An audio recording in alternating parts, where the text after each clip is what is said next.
राधे राधे दोस्तों, कैसे हैं आप सब लोग। मेरा नाम है सिमरन और आप सभी का स्वागत है आर के सिमरन ब्लॉग्स में। अभी मैं बैठी हूँ चांदनी चौक के लग्जरी मॉल के सामने। अब यहाँ से चल पड़ी हूँ मैं चांदनी चौक घूमने के इरादे से, जहाँ मैं बनाऊंगी फूड व्लॉग और करूंगी मार्केट को एक्सप्लोर। मेरे साथ है मिस्टर अनिकेत और खींच रही हूँ मैं इनका चश्मा क्योंकि मुझे लगाना है। और साथ में आई है मेरी सिस्टर। ये अनिकेत और उसकी मम्मी आई थी पहले शीशगंज गुरुद्वारे, तो ये लोग वहीं पर हमें मिले और वहीं से हमारे साथ हो लिए क्योंकि मैंने चांदनी चौक आना था, तो इन्होंने कहा हम भी चलते हैं, कुछ शॉपिंग वगैरह हम लोग भी कर लेंगे। चांदनी चौक की मार्केट है तो भीड़ तो ज़रूर होगी ही सही, और जैसे ही शाम होती जाएगी उतनी ज़्यादा भीड़ भी बढ़ती जाएगी।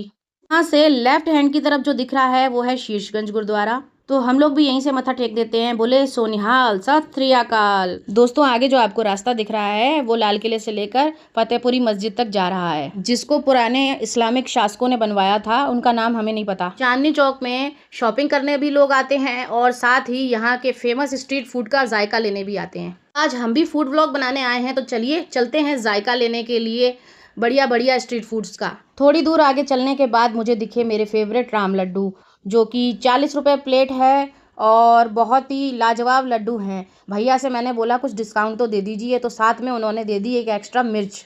राम लड्डू लपेटने के बाद मैं निकली अपने सफ़र की तरफ आगे। तो चलते चलते मैं पहुंची पराठे वाली गली, और गलियों में भीड़ भाड़ बहुत ही ज़्यादा थी क्योंकि सकरी सकरी गलियां बनी हुई हैं। फिर भी यहाँ पर काफ़ी ज़्यादा लोग आ रहे हैं क्योंकि यहाँ पर बहुत वैरायटी के खाने इन्हीं गलियों में मिलते हैं, जो कि चांदनी चौक की आन बान शान है और पराठे वाली गली के नाम से मशहूर है।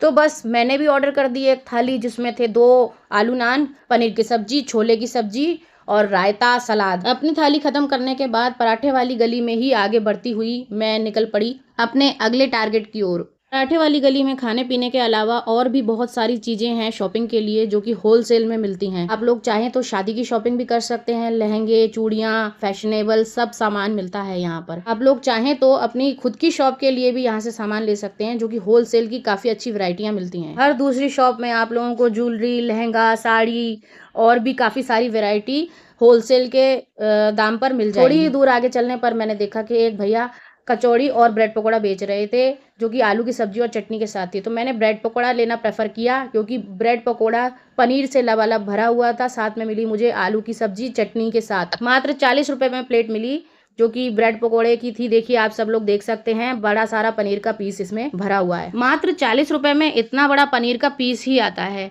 और इसमें तो पकौड़ा और सब्जी के साथ दिया है, तो कुछ तो झोलमाल होगा ही। जो भी वो, टेस्ट तो सही था।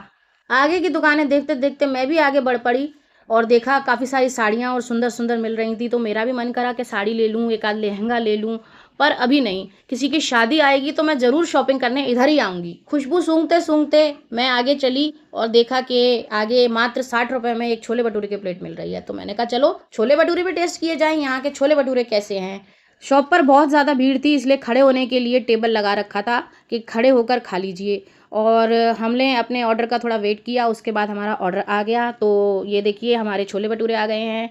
गर्मा गर्म छोले भटूरे खाकर मैं तो गरम गरम हो गई और मेरे पेट में तो तूफान आने लगा गरम गरम। तो मैंने सोचा इसे ठंडा करने के लिए कुछ ठंडी ठंडी चीज़ ली जाए। मेरे साथ चलने वाले साथियों को शॉपिंग की सूझने लगी, तो मैंने कहा शॉपिंग करने की कोई ज़रूरत नहीं है, शॉपिंग के लिए एक अलग से व्लॉग बना लेंगे, दोबारा आ जाएंगे। अभी फॉलो मी, शाम से पहले हमें घर भी पहुँचना है। मेरे प्यारे गणपति बप्पा की निकल रही थी बड़े ही शानदार तरीके से सवारी। मेरा मन तो कर रहा था नाचने का, क्योंकि ढोल की आवाज़ मेरे कानों तक पहुँच रही थी, और पर नाच नहीं सकती थी, क्या करूं, मजबूरी का नाम है महात्मा गांधी। तो ठंडा होने के लिए मैंने खा ली एक कुल्फ़ी। मैंने यहाँ ले लिया रबड़ी मलाई वाली कुल्फ़ी, और सबसे पहले मैंने अनिकेत को टेस्ट करवाया। अगर इस कुल्फ़ी में कोई झोलमाल हुआ तो इसका प्रभाव अनिकेत पर देखने को मिल जाएगा। कुल्फ़ी अंदर जाते ही अनिकेत की मुस्कुराहट बाहर आ गई, जिससे पता चला कि कुल्फ़ी बढ़िया है। कुल्फ़ी खाकर मैं उड़ाने लगी कबूतर। सामने बैठे शहनाई वादन मुझे देखकर शहनाई और ताशा बजाने लगे, जैसे मेरा वेलकम कर रहे हों। बाद में पता चला कि ये मेरी गलतफहमी है, ये एक दुकान के लिए हो रहा था। यहाँ एक पत्थर पर बना हुआ था चांदनी चौक का मैप। सभी खुफिया जगह जितनी भी चांदनी चौक में है उन सब के बारे में लिखा हुआ था। आगे चलकर मुझे ब्रेसलेट पसंद आया, तो मैंने 2 ब्रेसलेट ले लिए,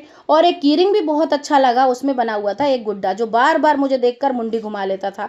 तो मैंने भी उसकी मुंडी पकड़ के बोला, चल बेटा तुझे ही घर लेके चलती हूँ, फिर घुमाइयो तू जितनी मुंडी घुमानी है। मौसम तो बारिश जैसा होने लगा। मैंने कहा घर के लिए निकलती हूँ, उससे पहले एक भुट्टा खाऊंगी, फिर निकलूंगी घर के तरफ। ये देखिए, मुझे देखकर तो कबूतर भी खुश हो रहे थे, पर यहाँ पर किसी नेताजी का स्टैचू भी बना हुआ था। लगता है नेताजी के पालतू कबूतर हैं। तो नेताजी कबूतरों और चांदनी चौक को बाय बाय करके मैं तो निकल पड़ी अब अपने घर की तरफ। तो ऐसे ही आपके लिए और व्लॉग लाती रहूंगी। तब तक के लिए राधे राधे। अगर व्लॉग अच्छा लगा हो तो लाइक शेयर कमेंट जरूर करिएगा और चैनल को सब्सक्राइब करना मत भूलिएगा।